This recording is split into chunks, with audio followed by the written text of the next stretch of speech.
अस्सलाम वालेकुम दोस्तों साथियों, मैं हूं समी इब्राहिम और आप देख रहे हैं समी इब्राहिम यूट्यूब चैनल। आज 28 सितंबर है, सोमवार है, सन है 2020। मरीम नवाज़ साहबा की एक प्रेस कॉन्फ्रेंस हुई है, उस पर आज बात करेंगे कि क्या मैसेज उसमें आया है, मरीम साहबा क्या कहना चाह रही थी। शहबाज शरीफ साहब की ज़मानत लाहौर हाई कोर्ट के एक डिवीज़न बेंच ने, जो अबूरी ज़मानत थी, उसको कैंसिल कर दिया है और अब नैब की वो हिरासत में हैं। कल उनका फ़िज़िकल रिमांड जो है उसके लिए वो पेश होंगे। नवाज़ शरीफ साहब ने आज लंदन में बड़ा भरपूर दिन गुजारा, सियासी दिन गुजारा, बड़े टेलीफोन हुए, फिर मीटिंग हुई, अपने बेटे वो हुसैन नवाज़ के ऑफ़िस में भी गए। और एक बात आज फिर एक सबूत मिला कि नवाज़ शरीफ साहब की सेहत बिल्कुल ठीक है, उन्हें कुछ भी नहीं है। और वो कोई तकरीबन ख़ासी सीढ़ियाँ थीं जो वो चढ़ी उन्होंने, और बग़ैर किसी सहारे के, कोई लिफ्ट का इस्तेमाल नहीं किया। तो अगर एक बहुत पिछले बड़े अरसे से ये बहस चल रही है पाकिस्तान में कि उनकी तबीयत वाकई ख़राब थी या वो बहाना बना के गए और फिर अपने उस बहाने को साबित करने के लिए, अपने उस झूठ को साबित करने के लिए उन्होंने मेडिकल रिपोर्ट्स भी तैयार की। ये बिल्कुल वैसे ही जैसे एवंसफील्ड अपार्टमेंट्स के लिए उन्होंने डॉक्यूमेंट तैयार किए और फिर मरीम नवाज़ साहबा, बदकिस्मती उनकी कि वो पकड़ी गई, खुशकिस्मती पाकिस्तानी कौम की कि वो एक कैलबरी फ़ॉन्ट उन्होंने इस्तेमाल करवा लिया जब वो डॉक्यूमेंट बना रही थी। उनको उस वक्त ये पता नहीं था कि ये अभी पब्लिक नहीं हुआ।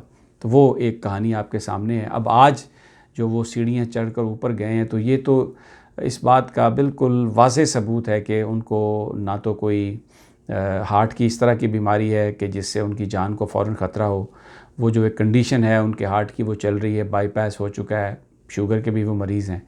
लेकिन अब ये जो मुस्लिम लीग नून के कायदीन पाकिस्तान में कहते हैं कि मियाँ साहब की सेहत ठीक होगी तो वो आएंगे, और अपनी सेहत की वजह से, अपने इलाज की वजह से वो वहाँ पर रुके हुए हैं। वो बिल्कुल अब इसमें कोई शक नहीं रहा। अगर कोई बहुत ही ब्लाइंड वर्कर है नून लीग का और बहुत ही लवर है नवाज़ साहब का, तो शायद वो तो हमारी इस बात पर बिलीव नहीं करेगा, बल्कि हमें रिडिक्यूल करेगा, गालियाँ निकालेगा। लेकिन हकीकत ये है कि झूठ बोला नवाज़ शरीफ साहब ने। उनकी सेहत को कोई प्रॉब्लम नहीं है, वो बिल्कुल ठीक ठाक हैं। वो सिर्फ़ अदालतों की तरफ से दी जाने वाली सज़ा भुगतने के लिए तैयार नहीं है और डील बनाने की कोशिश कर रहे हैं। अब मरीम नवाज़ साहबा की प्रेस कॉन्फ्रेंस पे बात कर लें। देखिए, आज अपने आप को मरीम नवाज़ साहबा ने लॉन्च कर लिया पूरे तरीके से। बज़ाहिर जो प्रेस कॉन्फ्रेंस थी, ये शहबाज शरीफ साहब की गिरफ़्तारी के बाद उनकी हमायत के लिए थी। लेकिन अच्छा, एक मैं इस प्रेस कॉन्फ्रेंस से पहले एक और बात आपको बताऊं। आप वीडियो सोशल मीडिया पर देख लें। मैं उस वीडियो को अपने इस वीडियो गुफ्तगू का हिस्सा नहीं बना सकता। उसमें पाकिस्तानी फ़ौज को गालियाँ निकाली गई हैं। पाकिस्तानी फ़ौज के सरबराह जनरल कमर जावेद बाजवा को बुरा भला कहा गया, उनके ख़िलाफ़ नंगी गालियाँ, वो ज़बान इस्तेमाल की गई है जो शायद भारतीय जो इंतहा पसंद हिंदू हैं शायद वो भी इस्तेमाल ना करते हों। और जिस वक्त वो जा रहे थे, शहबाज शरीफ, नून लीग की क़यादत मौजूद थी। ये लाहौर हाई कोर्ट के अहाते में ये नारे लगे। नून लीग के वहाँ पर कायद मौजूद थे, मरकज़ी लीडरशिप मौजूद थी, किसी ने नहीं रोका, बल्कि उन लोगों ने साथ मिल के नारे लगाए। एक इंतहाई अफसोसनाक ये दिन। कौन पाकिस्तान की फ़ौज के ख़िलाफ़ नारे लगा रहा है? भारतीय नारे लगा रहे हैं। पाकिस्तान की ISI को कौन बुरा भला कह रहा है? वो राह कह रही है, NDS कह रही है। और आज वो मुस्लिम लीग नून के वर्कर्स की ज़ुबानों पर था और वो इंतहाई नाज़ेबा अल्फाज। मैं ये जो पाकिस्तान के इदारे हैं उनकी खिदमत में मैं ये अर्ज़ करना चाहता हूँ कि अगर डॉन लीक्स के मुल्ज़मान को सज़ा मिल जाती, अगर मेमो लीक के मुल्ज़मान को सज़ा मिल जाती, और फिर इतनी हिम्मत किसी को नहीं होनी थी कि आज वो जिस दिदा दलेरी से उन्होंने थे, वो चंद लोग थे, 200-300 लोग होंगे, और उन्होंने नारे लगाए, लेकिन पेड लोग थे, नून लीग के लोग थे, और क़यादत ने नारे लगवाए, लेकिन नेशनल मीडिया पे वो सोशल मीडिया पे वो चल रहे हैं। अफसोस, ये बहुत ही अफसोसनाक बात है। उनके ख़िलाफ़ कार्रवाई होनी चाहिए, वगरना ये सिलसिला 5th जनरेशन वारफेयर में दुश्मन इसको बढ़ा लेगा। अब ज़रा प्रेस कॉन्फ्रेंस पर आ जाएँ। आज ही शहबाज शरीफ साहब गिरफ़्तार हुए और आज ही मरीम साहबा ने प्रेस कॉन्फ्रेंस करके जो सबसे अहम बात की कि जी, शहबाज शरीफ साहब का बयानिया मरीम नवाज़ और नवाज़ शरीफ साहब के बयानिए से मुख्तलिफ है, और वो मफाहमत की सियासत चाहते हैं। यानी जो बात गुज़श्ता कई महीनों से हो रही थी कि शहबाज शरीफ साहब चाहते हैं फ़ौज के साथ सुलह हो जाए, अदलिया के साथ सुलह हो जाए, मरीम साहबा ने आज उसको कन्फर्म कर दिया और ये कहा कि उनकी अपनी ये ज़ाती सोच है। पार्टी के जो सरबराह हैं उनकी ज़ाती सोच क्या होती है। जो पार्टी इस वक्त इलेक्शन कमीशन ऑफ पाकिस्तान में रजिस्टर्ड है मुस्लिम लीग नून, उसके कायद, उसके प्रेसिडेंट, उसके चेयरमैन शहबाज शरीफ साहब हैं। नवाज़ शरीफ साहब तो आउट हैं, मरीम नवाज़ साहब वाइस प्रेसिडेंट हैं, शाहिद खाकान अब्बासी साहब सीनियर वाइस प्रेसिडेंट हैं। तो उनकी सोच को आज ये क्या कह दिया गया कि उनकी वो ज़ाती सोच है और वो इस्टेब्लिशमेंट के साथ मफाहमत चाहते हैं, यानी वो हम में से नहीं है। और ये कहा गया कि मरीम नवाज़ और नवाज़ शरीफ का जो बयानिया है वो एक है और वो इतना भारी बयानिया है कि हर कोई उसका बोझ नहीं उठा सकता। अब ये बातें उस दिन की गई जिस दिन शहबाज शरीफ साहब जेल में गए। ये मुझे याद आ रहा है, ये दोनों यानी ये तो चचा भतीजी और भाई के दरमियान है। जब फ़ारूक खान लगारी सदर पाकिस्तान थे और मुर्तज़ा भुट्टो कत्ल हो गए थे कराची में, तो 3-4 दिन के बाद उनकी कुल खान उनका चेहलम था मुर्तज़ा भुट्टो का। लेकिन हुआ ये कि जब बेनज़ीर अभी लाड़काना में थी तो सदारती इख्तियारात के हवाले से फ़ारूक लगारी साहब ने एक रेफरेंस भेज दिया सुप्रीम कोर्ट ऑफ पाकिस्तान में, जिससे बिल्कुल क्लियर इंडिकेशन आ गई कि उनके वज़ीर आज़म से बेनज़ीर भुट्टो साहब से बहुत शदीद इख्तिलाफ़ात हैं। तो मुझे वो तकरीर याद है प्राइम मिनिस्टर हाउस की, मोहतरमा बेनज़ीर भुट्टो ने ऐवान सदर की तरफ मुँह करके ये कहा कि 40 दिन तो सब्र कर लेते, फिर उसके बाद रेफरेंस दे देते, लेकिन आपने तो 40 इतने बेसब्रे हैं कि आपने तो किसी चीज़ का भी इंतज़ार नहीं किया। तो मरीम नवाज़ आज जैसे ही शहबाज शरीफ साहब गए, उन्होंने ये मौका गनीमत जाना। और आप देखें उनकी जो फुटेज है वो कितनी मुस्कुरा रही हैं, उसमें किस बात की खुशी है, चचा के जेल जाने की खुशी है। और आज अपने आप को उन्होंने लॉन्च किया और उन्होंने कहा कि इस बात की उन्हें खुशी है। अब देखें, एक तरफ वो शहबाज शरीफ साहब को कह रही हैं कि वो इस्टेब्लिशमेंट के नुमाइंदे हैं, फ़ौज के साथ मुफाहमत चाहते हैं। दूसरी जानब उन्होंने आज कन्फर्म किया कि मोहम्मद ज़ुबैर मिले और कई घंटों तक मुलाकात रही उनकी आर्मी चीफ़ से, आर्मी चीफ़ के साथ उन्होंने खाना भी खाया। तो फिर साथ ये कहती हैं कि अगर ज़ुबैर साहब मिलेंगे तो डेफ़िनेटली वो मुस्लिम लीग नून के हैं, तो मरीम नवाज़ और नवाज़ शरीफ का जिक्र तो होगा, मरीम नवाज़ और नवाज़ शरीफ की गुफ्तगू तो होगी। आज उन्होंने ऑफिशियली इस बात को कंफर्म किया कि जो हमारा तरला प्रोग्राम है, जो बात भी हम कर रहे हैं, हम मुज़ाकरात कर रहे हैं, फ़ौज के साथ कोशिश कर रहे हैं और उनके साथ हमारे कायदीन मिल रहे हैं। और मोहम्मद ज़ुबैर साहब मिले थे, उन्होंने मेरी और नवाज़ शरीफ साहब की गुफ्तगू की थी।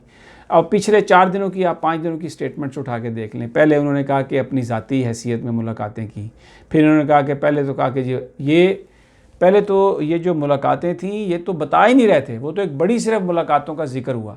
वो जो एक कॉन्फ्रेंस हुई थी जिसमें गिलगित बल्तिस्तान का मामला था, तो उसको वो शेख रशीद साहब ने ज़ाहिर है लीक किया।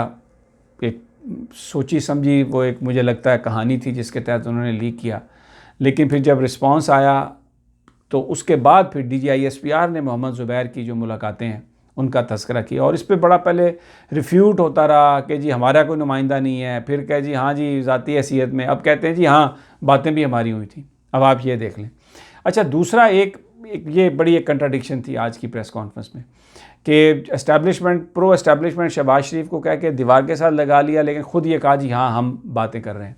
अच्छा, फिर उसके बाद आप ये देखें कि मैंने कल भी ये बात कही थी कि आयशा बलोच और जो तलाल चौधरी की जो कहानी चल रही है सोशल मीडिया पे, उसमें सवाल ये हुआ कि आप क्या कहेंगी। तो मरीम नवाज़ साहबा ने कहा जी ये ज़ाती मामला है, और फिर ये कहा मुझे पता ही नहीं है। अगर आपको पता भी नहीं है तो ज़ाती मामला कैसे है। तो आयशा जो बलोच हैं उनके बारे में ये इत्तलात आ रही हैं कि उन्होंने अपना इस्तीफ़ा शहबाज शरीफ को भी भेज दिया और अपना इस्तीफ़ा उन्होंने मरीम नवाज़ साहबा को भी भेज दिया। मुस्लिम लीग नून ने एक फैक्ट फाइंडिंग कमेटी बनाई है, हालांकि चाहिए ये था और हम ये तवक्को भी कर रहे थे कि मरीम नवाज़ साहबा आज तलाल चौधरी साहब की जो मेंबरशिप है या उनका जो ओहदा है उसको उस वक्त तक सस्पेंड कर देंगी जब तक इस मामले की तहकीकात नहीं हो जाती। लेकिन उन्होंने तो इस हवाले से कुछ भी नहीं किया और बल्कि ये कह दिया कि ये ज़ाती मामला है। और ये बताया जा रहा है कि वो तलाल चौधरी भी इस्लामाबाद में चले गए और आयशा साहबा को भी इस्लामाबाद बुलाया, और जब उनका इस्तीफ़ा पहुंचा है तो वहाँ से ये हदायत की है मरीम नवाज़ साहबा ने कि नहीं, आपको ये सुलह करनी होगी और आप आपस में जो है ना अपने सारे इख्तलाफात को ख़त्म करें। और जो सोशल मीडिया पर सारी बातें चल रही हैं कि जी तंजीम साजी, रात को 2:30 बजे को बंदा तंजीम साजी के लिए जाता है, मैंने अपनी पिछली वीडियो में भी कहा था। लेकिन बहरहाल आज अपने आप को लॉन्च किया है। मरीम साहबा ने अफसोसनाक बात पाकिस्तानी फ़ौज के ख़िलाफ़ मुस्लिम लीग नून की क़यादत ने नारे लगवाए और बुरा भला कहा, तज़हीक आमेज़ गुफ्तगू इस्तेमाल की। और मरीम साहबा ने शहबाज शरीफ साहब पर जो इल्ज़ाम लगाया, ख़ुद इस बात की तस्दीक की कि हम खुद जो गुफ्तगू है वो करवा रहे हैं और हमारे नुमाइंदे जो हैं वो मिल रहे हैं। और दूसरा, अब 7 अक्टूबर को जलसा रखा है अपोजिशन ने कोयटा में। आप ये महमूद खान अचकज़ई साहब, उन्होंने, क्योंकि कोई भी पार्टी जलसा रखने के लिए तैयार नहीं थी, उन्होंने दावत दी कि यौम शहदा है तो 7 अक्टूबर को वो जलसा होगा जिसमें मरीम नवाज़ साहबा और ये कायदीन दूसरे सब जाएंगे। लेकिन एक जो आज जो सारी जो इस गुफ्तगू में जो शहबाज शरीफ साहब हैं उनके हवाले से ये मुस्लिम लीग नून में बिल्कुल उनको दीवार से लगा दिया गया बज़ाहिर। और मरीम नवाज़ साहबा आने वाले वक्तों में और नवाज़ शरीफ साहब यही पार्टी को कंट्रोल करेंगे। अब देखना जो इम्पोर्टेंट सवाल है, जो हम अगले वीडियोस में आपके साथ मैं डिस्कस करूंगा, कि मुस्लिम लीग नून की जो पार्लिमानी पार्टी है, जो MPAs हैं, जो MNAs हैं, वो किस रद्द-ए-अमल का इजहार करते हैं। क्योंकि ये जो फ़ौज को गाली देने की बात है, जो जनरल कमर जावेद बाजवा के ख़िलाफ़ जो नारे लगाने की बात है, ये बहुत सारे मुस्लिम लीगी जिनको मैं जानता हूँ वो इस बात से मुत्तफ़िक नहीं है। और अब ऐसा लग रहा है कि वो जो पिछले कई महीनों से जो एक पार्टी के अंदर जो बात चल रही थी, अब वो खुलकर सामने आएगी। लोगों को इस बात का फ़ैसला करना पड़ेगा कि वो किसके साथ हैं। तो मेरा अपना ज़ाती ख्याल ये है कि एक बहुत बड़ी तादाद मुस्लिम लीग नून की जो MNAs भी हैं, MPAs भी हैं, वर्कर्स भी हैं, सियासी कायदीन भी हैं, वो पाकिस्तानी फ़ौज और पाकिस्तान की अदलिया के ख़िलाफ़ जो गुफ्तगू है, अब देखें उसको वो माइंड करेंगे, वो उसके पीछे नहीं जाएंगे। आज भी मरीम साहबा ने इस्लामाबाद हाई कोर्ट पर इल्ज़ाम लगाया ये कह कर के, आउट ऑफ द वे जाके नवाज़ शरीफ साहब की जो नैब की जो अपील है, नवाज़ शरीफ साहब की बरियत के ख़िलाफ़ सज़ा बढ़ाने के लिए जो है, उसको इन्होंने आउट ऑफ द वे जाके लगाया। अब हालांकि इतना ज़्यादा रिलीफ अदालतों ने दिया है मुस्लिम लीग नवाज़ को, और ये जो बाहर जाने का मामला था उसमें भी ज़मानत जो ली वो अदालतों ने ली, उसके बाद हुकूमत ने उन्हें जाने दिया। तो आज अदलिया पर मरीम नवाज़ साहबा ने हमला किया, पाकिस्तान की फ़ौज पर हमला किया, अपने चचा शहबाज शरीफ पर भी हमला किया। और आने वाले दिनों में सियासत बहुत ड्रामाई होगी। जैसे जैसे चीज़ें आती हैं आपके साथ शेयर करेंगे। अगली वीडियो तक इजाज़त दीजिए। अल्लाह निगहबान।